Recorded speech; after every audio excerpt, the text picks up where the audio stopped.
Welcome back. आप देख रहे हैं सुलगते सवाल। मैं हूं आपके साथ प्रीति रघुनंदन और इस वक्त की बड़ी खबर पश्चिम बंगाल के अलीपुरद्वार से, जहां बंगाल बीजेपी अध्यक्ष दिलीप घोष की काफिले पर हमला हुआ है और इस हमले का आरोप टीएमसी की सहयोगी पार्टी जीजेएम यानी गोरखा जनमुक्ति मोर्चा पर लगाया है। बताया जा रहा है कि दिलीप घोष वहां एक सभा के लिए जा रहे थे, तभी उनके काफिले पर पत्थरबाजी होने लगी और इस पत्थरबाजी में उनकी गाड़ी के शीशे टूट गए। हालांकि राहत की बात यह रही कि दिलीप घोष इस हमले में बच गए। नई ऊर्जा उत्पन्न हुई है। हम किसी से डरेंगे नहीं, चाहे ममता बनर्जी कितना प्रयास कर लें कि वो हमें डराएं, लेकिन ऐसा होने वाला नहीं है। एक बड़ा मुद्दा इस प्रेस वार्ता में मैं उठाना चाहूंगा। क्या कहा जाए कि पश्चिम बंगाल में आज गुंडा राज है और सर्वोच्च न्यायालय तक ने कहा है पंचायत के चुनाव के दौरान कि ऐसा प्रतीत होता है पश्चिम बंगाल में लोकतंत्र खत्म हो गया है। हमें याद करना चाहिए, ममता बनर्जी एक मुख्यमंत्री हैं जिन्होंने संविधान को बचाने की शपथ ले रखी है, लेकिन यही ममता बनर्जी कहती हैं जो संसद में पारित कानून है सिटीजनशिप अमेंडमेंट एक्ट, उसको लागू नहीं करेंगे। क्या यह संविधान को तार तार करना नहीं हुआ? और ऐसा डर क्या है ममता बनर्जी जी कि हमारे सर्वोच्च नेता जब पश्चिम बंगाल जाने की बात करते हैं तो उनके मूल अधिकारों का हनन करते हुए आप उन्हें पश्चिम बंगाल में घुसने भी नहीं देती हैं। आपने लोकसभा चुनाव में भी यही किया। हमारे वरिष्ठ नेता देश के गृह मंत्री श्री अमित शाह जी, उनको वहां रैली करने का, रथ यात्रा करने की अनुमति नहीं दे रही थी। हमने देखा किस तरह से उत्तर प्रदेश के मुख्यमंत्री योगी आदित्यनाथ जी वहां जाना चाहते थे, उनके साथ भी आपने यही बदसलूकी करी और कलकत्ता हाईकोर्ट ने निर्देश दिए कि यह उचित नहीं है। सबसे दुखद बात है किस तरह से लोकतंत्र का गला घोटा जा रहा है। अगर आपकी बात से कोई सहमत नहीं है तो आप उसको मार डालेंगे। 115 कार्यकर्ता मैंने बताया, और बड़े भारी मन से फिर से कहूंगा, हमारा छोटा भाई था बीजेपी का कार्यकर्ता दुलाल कुमार। मेरे हाथ में एक तस्वीर है, एक इलेक्ट्रिक पोल से लटका हुआ उसका शव मिला और किस तरह से लोकतंत्र को मारा जा रहा है पश्चिम बंगाल में, इसका उदाहरण मैं अब आपको कुछ तथ्यों के साथ रख रहा हूं। ये एक उदाहरण है, ऐसे 115 मामले हैं। 28 वर्षीय युवक, उसका पार्थिव शरीर जो है वो लटका हुआ मिला इस हालत में। 20 दिन तक एफआईआर, जो सर्वोच्च न्यायालय कहता है कि अगर कॉग्निजेबल ऑफेंस हो, ललिता कुमारी का केस है तो तुरंत दर्ज होनी चाहिए, 20 दिन तक एफआईआर नहीं होती है। 24 घंटे के अंदर विवेचना को बंद कर दिया जाता है और कहा जाता है यह आत्महत्या का मामला है। यह मामला सर्वोच्च न्यायालय में गया, मैंने खुद याचिका लगाई थी और सर्वोच्च न्यायालय ने भी इसमें पश्चिम बंगाल की सरकार से जवाब मांगा। और ऐसे ही त्रिलोचन महतो, शक्तिपत सरदार, मैंने आज बताया जिस तरह से गोकुल जना जी, इन सब की हत्या करवाई जा रही है, कस्टोडियल डेथ्स हो रही हैं। ये अपने आप में दर्शाता है कि ममता बनर्जी बहुत सहमी हुई हैं। जो सत्ता से उनका प्यार है वो कहीं ना कहीं डरी हुई है कि सत्ता ना चली जाए। और कल श्री नरेंद्र मोदी जी ने कहा था चुनाव तो आते जाते रहेंगे, सत्ता ममता जी कभी आएगी जाएगी, लेकिन जनता की सेवा सर्वोपरि है। ये जो सांप्रदायिक राजनीति आप कर रही हैं, जो तुष्टीकरण की राजनीति कर रही हैं, इसका भारतीय जनता पार्टी और हमारा हर कार्यकर्ता पुरजोर तरीके से विरोध करता रहेगा। कोई नहीं भूला है कि आपने कहा था जो जय श्री राम का नारा लगाएगा उसकी चमड़ी उधेड़ दूंगी।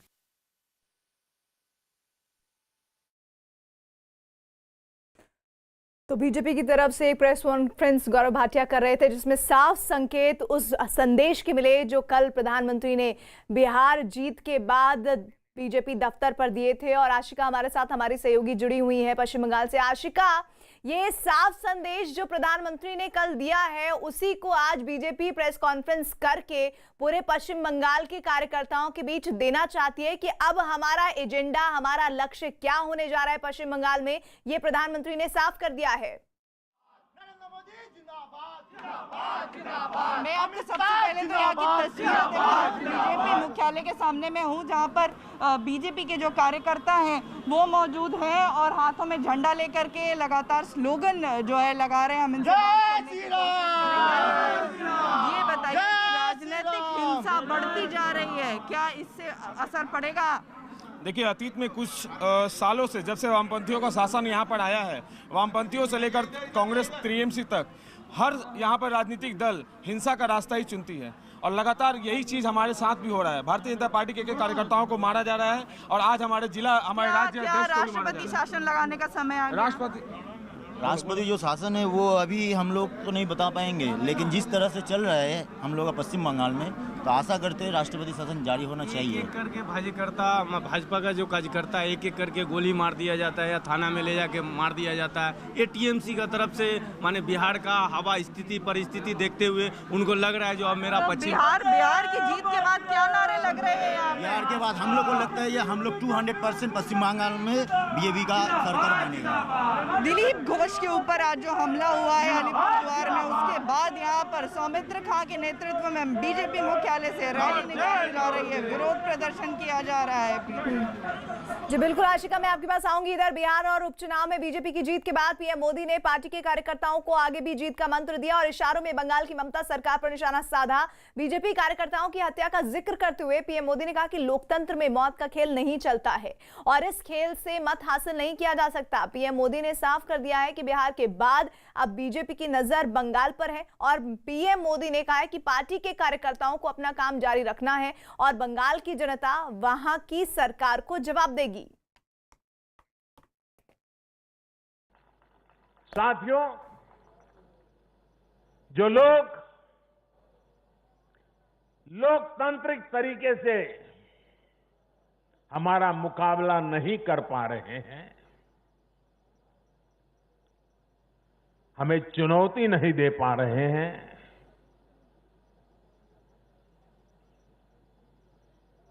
ऐसे कुछ लोगों ने रास्ता अपनाया है भारत के कार्यकर्ताओं की हत्या करने का। देश के कुछ हिस्सों में उनको लगता है कि भारतीय जनता पार्टी के कार्यकर्ताओं को मौत के घाट उतार करके वे अपने मंसूबे पूरे कर लेंगे। मैं उन सब से आग्रहपूर्वक समझाने का प्रयास भी करता हूं। मुझे चेतावनी देने की जरूरत नहीं है, क्योंकि वो काम जनता जनार्दन करेगी।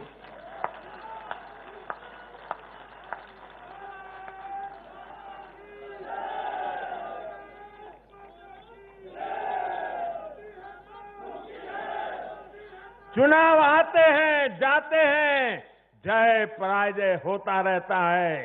कभी ये बैठेगा, कभी वो बैठेगा, लेकिन ये मौत का खेल लोकतंत्र में कभी नहीं चल सकता। और मौत का खेल खेल करके कोई मत नहीं पा सकता है। ये जरा दीवार पर लिखे हुए शब्द पढ़ लेना। और टीएमसी नेता सौगत रॉय ने बंगाल में राजनीतिक हिंसा के आरोपों को सिरे से नकार दिया है। सौगत रॉय ने दावा किया कि बंगाल से ज्यादा राजनीतिक हिंसा उत्तर प्रदेश में हो रही है और उस पर बीजेपी को कदम उठाना चाहिए।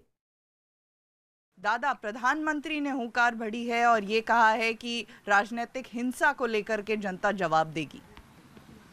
ये अच्छी बात है, लेकिन प्रधानमंत्री तो पश्चिम बंगाल का नाम नहीं लिए हैं। अगर वो पश्चिम बंगाल का नाम लेते तो हमको जवाब है कि पश्चिम बंगाल में उतना राजनीतिक हिंसा नहीं है, हिंसा उतना ज़्यादा नहीं है। उत्तर प्रदेश में स्थिति बहुत ज़्यादा खराब है। तो हमारे तृणमूल कांग्रेस जो शासन चलाते हैं बंगाल में, ना हिंसा करते हैं, ना हिंसा में विश्वास करते हैं। कहीं हिंसा होता है तो हम उसको निंदा करते हैं और हमारा प्रशासन उसमें कदम उठाते हैं। हम बिहार में जीत के बाद यहाँ पर नारे लगा रहे हैं बीजेपी के कार्यकर्ता कि बिहार तो बस झांकी है, पश्चिम बंगाल की बारी है। हाँ, उसको कहना है कि बिहार तो केवल झांकी है, पश्चिम बंगाल बाकी है। लेकिन मैं कहता हूँ उसको शर्मिंदा होना चाहिए बीजेपी को। दिल्ली में सरकार में रह के, बिहार में नीतीश कुमार का सरकार रहते हुए, एक 31 साल का नौजवान तेजस्वी यादव के खिलाफ पूरा पैसा साधन हुकूमत को लेके वो कूदा और कांटे का टक्कर में जीता। कोई स्वीप नहीं हुआ बीजेपी जेडीयू का। तो इससे पश्चिम बंगाल में ज़्यादा खुशी होने का बात क्या है? उनको विचार करना चाहिए क्यों तेजस्वी उनको इतना बड़ा झटका दिया। पश्चिम बंगाल में बीजेपी के कार्यकर्ताओं पर हो रहे हमलों को लेकर केंद्रीय मंत्री और बीजेपी नेता बाबुल सुप्रियो ने ममता सरकार को निशाने पर लिया। प्रधानमंत्री ने एक मैसेज दे दिया, बंगाल चुनाव के लिए भी एक मैसेज दे दिया और साथ ही वहाँ जो स्थितियाँ हैं उसको कि लोकतंत्र में मौत के खेल से मत नहीं मिलता। लेकिन आज ही जो है दिलीप घोष के काफिले पे हमला हो गया। बहुत शर्मनाक बात है, बहुत कठोर शब्द में इसका निंदा करता हूँ। और मैं आपको ये कह दूँ कि ये सारी चीज़ें जो हो रही है ये ममता दीदी की निगरानी में हो रही है। ये ममता दीदी की जो वहाँ पे शब्द यूज़ करते हैं अनुप्रेरणा, यानी कि इंस्पिरेशन या इंस्पायरिंग, उनकी इंस्पिरेशन से हो रहा है। और अगर ममता दीदी आज कुर्सी पकड़ के बैठी हुई है तो सिर्फ़ और सिर्फ पुलिस का और एडमिनिस्ट्रेशन का दुरुपयोग करके, तो ये पूरे का पूरा सिस्टम जो है गवर्नमेंट सिस्टम, उसकी राजनीतिकरण हो चुकी है। और इसी वजह से आप देखिए आज दिलीप घोष पे ये पहली बार नहीं है, कई बार हमले हो चुके हैं। हम सबके ऊपर, हम सबकी गाड़ियां जो है कई बार तोड़ दिए गए हैं, हमारे ऊपर फिज़िकल तौर पे हमले किए हैं। और देखिए ज़मीनी कार्यकर्ता जो है हमारे साथ, तो कभी कभी बहुत शर्म आती है, मैं आपको कैमरे पे बोल रहा हूँ कि हमारे साथ जो वो तामझाम बॉडीगार्ड और सीआरपीएफ ये सब रहती है, लेकिन जो ग्रास रूट लेवल पे 130 से ज़्यादा बीजेपी कार्यकर्ता का हत्या हुई है और ममता दीदी चुप बैठी है। बीजेपी नेता सौमित्र खान ने अलीपुरद्वार में दिलीप घोष पर हुए हमले के लिए ममता सरकार को निशाने पर लिया। हमले के विरोध में प्रदर्शन किया उन्होंने। भाजपा नेता सौमित्र खान हमारे साथ हैं, इनसे बात करते हैं। दिलीप घोष के ऊपर जो आज हमला हुआ है उसके खिलाफ आज आप सड़क पर उतर रहे हैं। देखिए, हम लोग आज धनतेरस का दिन कोई नहीं चाहते जो कोई पॉलिटिकल प्रोग्राम रखे कि या कोई विक्षोभ प्रदर्शन करे, लेकिन ममता बनर्जी और टीएमसी ने बांग्ला टूटने चाहते हैं। एक दार्जिलिंग का लीडर बिमल गुरुंग जो देशद्रोही का नेता है, ममता बनर्जी, वो उसका ऊपर 147 केस लगा दर्ज किया।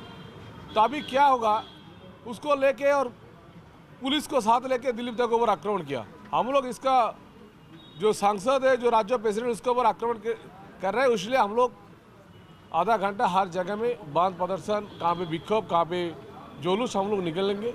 हम लोग भी नहीं चाहते जो धनतेरस का दिन ऐसे हो, लेकिन ममता बनर्जी बांग्ला टूटने देने चाहते हैं। उसके दुष्कृत साथ युक्त होकर जो हम लोग किया है उसका निंदा करते हैं।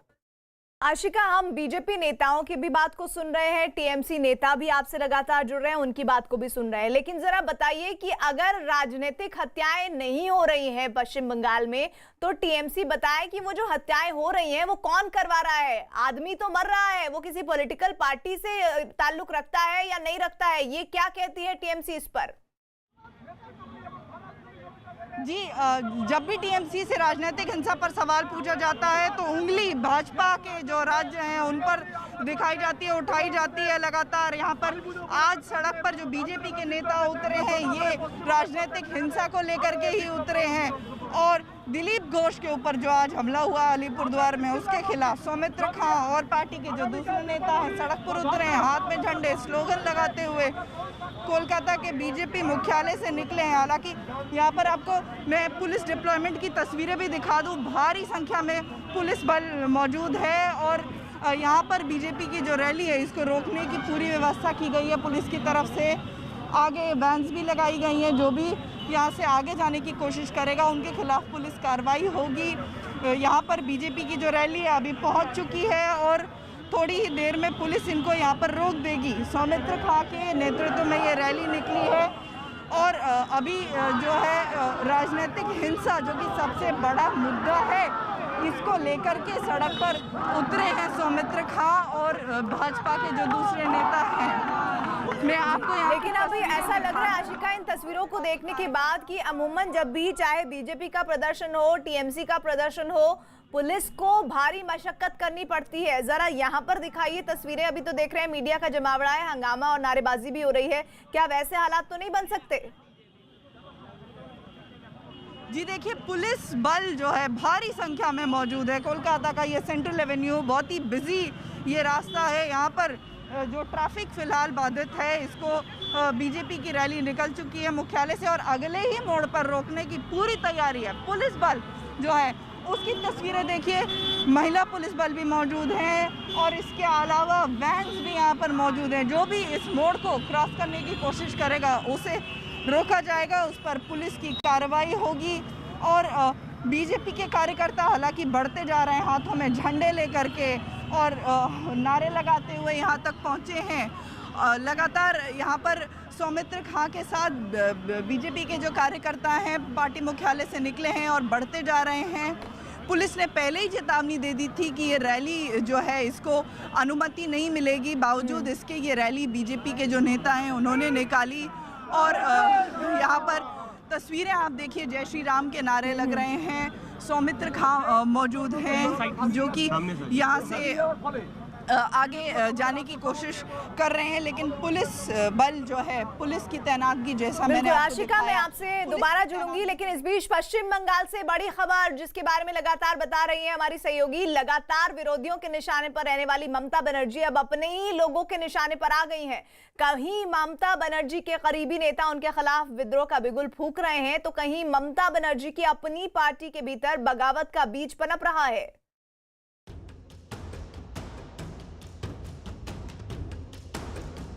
चुनाव आते हैं जाते हैं, जय पराजय होता रहता है। कभी ये बैठेगा कभी वो बैठेगा, लेकिन ये मौत का खेल लोकतंत्र में कभी नहीं चल सकता।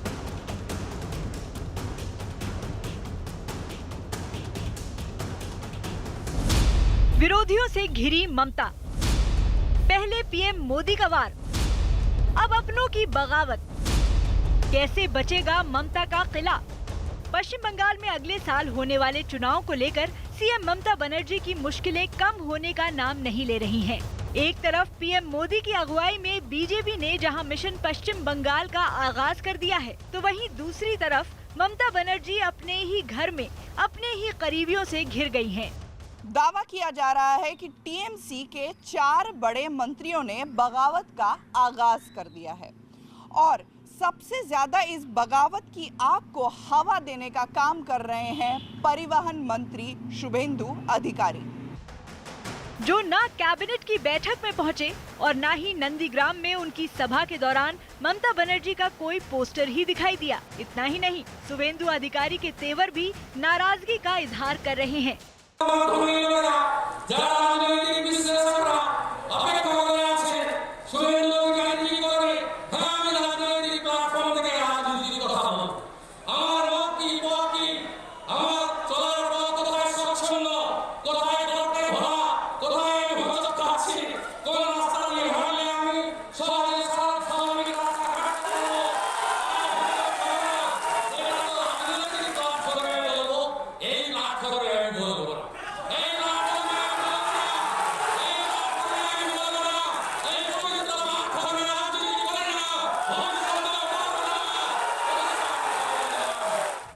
विधानसभा चुनाव से पहले उठी विरोध की लहर को जिन लोगों ने हवा दी है, उनमें पहला नाम शुवेंदु अधिकारी का ही है। उसके बाद मंत्री राजीव बनर्जी, मंत्री गौतम देव और रविंद्र घोष शामिल हैं। शुवेंदु की तरफ से बागी तेवर उस वक्त देखने को मिले जब नंदीग्राम में टीएमसी से अलग रैली कर उन्होंने ममता को खुली चुनौती दी। इस बैठक में न तो ममता का कोई पोस्टर था और वहीं रैली के आखिर में वो भारत माता की जय के नारे लगाते भी नजर आए। इससे संकेत मिलने लगे कि वो ममता से अलग होने के मूड में हैं।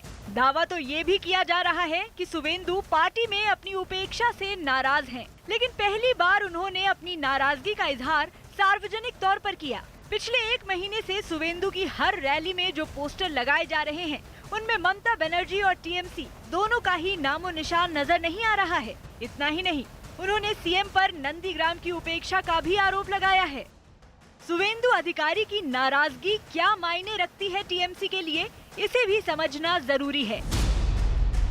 शुवेंदु अधिकारी टीएमसी में ममता के बाद सबसे लोकप्रिय और कद्दावर नेता हैं। वो सीएम ममता बनर्जी के दाहिने हाथ माने जाते हैं। ममता को सत्ता दिलाने वाले नंदीग्राम आंदोलन के निर्माता माने जाते हैं। परिवहन, जल और सिंचाई मंत्रालय उनके पास हैं। दक्षिण बंगाल के इलाकों में इनका अच्छा प्रभाव माना जाता है। हाल ही में न्यूज 18 से खास बातचीत में शुवेंदु अधिकारी के सवाल पर गृह मंत्री अमित शाह ने क्या जवाब दिया था, ये भी आपको सुनाते हैं। भी काफ़ी अफवाहें उड़ रही हैं कि एक बड़े मंत्री हैं ममता सरकार के, वो शामिल होना चाहते हैं। अगर मैं नाम ले सकता हूँ शुवेंदु अधिकारी। मेरे मुझसे कभी कोई बात नहीं हुई। ये तो स्टेट यूनिट का अफेयर्स है, मगर मुझसे कोई बात नहीं हुई, ना संपर्क है मेरा। तो चुनाव तक अगर कोई आना चाहे, उनकी नीतियों से दुखी होकर, तो आप लोग स्वागत करेंगे? काफ़ी सारे लोग आए हैं, हम तो चुनाव के बाद भी स्वागत करेंगे। ममता बनर्जी के लिए चुनौती सिर्फ अपनों की नाराजगी ही नहीं है, पार्टी के भीतर भी गुटबाजी चरम पर जा पहुंची है। आलम ये हो चुका है कि पश्चिम बर्धमान में टीएमसी के ही 2 गुटों में हिंसक झड़प हो गई, जिसमें पार्टी के एक कार्यकर्ता की मौत हो गई। वो आगे था तो फटाक से जो है विद्युत एक फायरिंग कर दिया, उसको पैर में ही फायरिंग कर दिया था। हम लोग थोड़ा पीछे हटे, पीछे हटने के बाद कौन मारे जिधर घेर चारों तरफ से इसको। जब घेरने का नाम नहीं तो वास्तव में घेरा जाता, सब आदमी निकलता तो घेरा जाता, लेकिन तेजी किया ये लोग का किया, बाइक पर था और धर बाइक पर से भाग गया फायरिंग करते हुए। इसी बीच बड़ी खबर पश्चिम बंगाल के अलीपुर से भी आ रही है, जहां बीजेपी के वरिष्ठ नेता दिलीप घोष के काफिले पर पत्थरों से हमला किया गया है। इस हमले में दिलीप घोष के काफिले की गाड़ी का शीशा चकनाचूर हो गया है। यही वजह है कि बीजेपी को एक बार फिर ममता सरकार पर हमला बोलने का मौका मिल गया है। इस वक्त हमारे साथ मौजूद है बाबुल सुप्रियो जी, उनसे बात करते हैं। सर, कल प्रधानमंत्री ने एक मैसेज दे दिया, बंगाल चुनाव के लिए भी एक मैसेज दे दिया और साथ ही वहाँ जो स्थितियाँ हैं उसको कि लोकतंत्र में मौत के खेल से मत नहीं मिलता, लेकिन आज ही जो है दिलीप घोष के काफिले पे हमला हो गया। बहुत शर्मनाक बात है, बहुत कठोर शब्द में इसका निंदा करता हूँ। और मैं आपको ये कह दूँ कि ये सारी चीज़ें जो हो रही है ये ममता दीदी की निगरानी में हो रही है। ये ममता दीदी की जो वहाँ पे शब्द यूज़ करते हैं अनुप्रेरणा, यानी कि इंस्पिरेशन या इंस्पायरिंग, उनकी इंस्पिरेशन से हो रहा है। और अगर ममता दीदी आज कुर्सी पकड़ के बैठी हुई है तो सिर्फ और सिर्फ पुलिस का और एडमिनिस्ट्रेशन का दुरुपयोग करके। दिन ब दिन ममता बनर्जी के लिए सियासी चुनौतियां बड़ी होती जा रही हैं। देखना है कि इस राजनीतिक रण में ममता अगला दांव क्या खेलती हैं। तो किस तरह का खेल खेला जा रहा है पश्चिम बंगाल में, और इस मौत के खेल को अब बीजेपी किसी भी कीमत पर आगे नहीं बढ़ने देना चाहती। इस बात का संदेश कल प्रधानमंत्री ने दे दिया था और उसके बाद ही बंगाल में राजनीतिक हिंसा का विरोध बीजेपी कर रही है। अलग अलग जगहों से जो तस्वीरें इस वक्त आपको हम दिखा रहे हैं, आशिका हमारी सहयोगी वहीं पर मौजूद है जहां प्रोटेस्ट चल रहा है और उनसे हम बात भी करेंगे। लगातार आशिका ये जानकारी दे रही हैं कि चाहे टीएमसी के कार्यकर्ता नेता हो या फिर बीजेपी के कार्यकर्ता नेता हो, दोनों ही अपने अपने पक्ष को मजबूती से चुनाव से पहले रखने की कोशिश कर रहे हैं। दोनों ही ये कह रहे हैं, एक तरफ बीजेपी कह रही है कि टीएमसी राजनीतिक हिंसा को बढ़ावा दे रही है पश्चिम बंगाल में, वहीं दूसरी तरफ टीएमसी के नेता लगातार जो आशिका से जुड़ रहे हैं वो ये बता रहे हैं कि भाई अगर ऐसा है तो फिर आप वो चेहरे लेकर आइए जिन पर सीधे सीधे टीएमसी के नेता या कार्यकर्ता होने का आरोप लग रहा है। और वो ये नसीहत दे रहे हैं टीएमसी के नेता कि आप बीजेपी शासित राज्यों का रुख करें, वहां पर पश्चिम बंगाल से ज्यादा अपराध हो रहा है।